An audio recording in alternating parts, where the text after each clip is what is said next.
এই শীতের দিনে রৌদ্র আবহাওয়া কিন্তু বেশ ভালোই লাগে। রাধে রাধে, হরে কৃষ্ণ বন্ধুরা, সকলে কেমন আছো? তোমরা অনেকে জানতে চেয়েছো যে তোমাদের বাড়ির গোপুসোনা এবং বাড়িতে থাকা নানা দেবদেবতার মূর্তি তোমরা সবসময় কিভাবে যোগ্য এবং পরিষ্কার রাখবে। তো এখানে দেখো, আমি এখানে নিয়েছি টক দই। তো তোমরা এখানে খুব সহজেই মিষ্টির দোকান থেকে টক দইটা সংগ্রহ করতে পারবে। তারপরে দেখো, ওর সাথে আমি অ্যাড করছি লেবুর রস।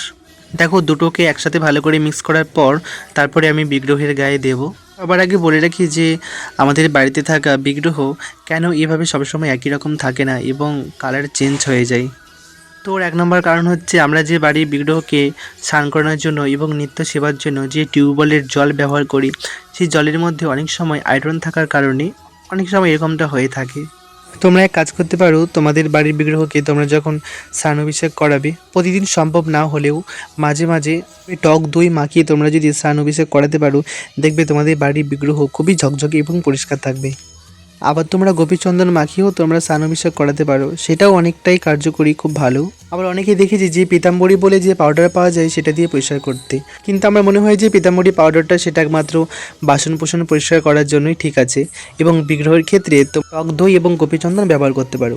আর এর থেকেও যদি কোনো ভালো উপায় তোমাদের জানা থাকে বিগ্রহ পরিষ্কার করার ক্ষেত্রে, সেটা তোমরা আমাকে কমেন্টে জানিও। তা আমি যেমনভাবে বিগ্রহ পরিষ্কার করে থাকি সেটাই তোমাদের সঙ্গে শেয়ার করলাম।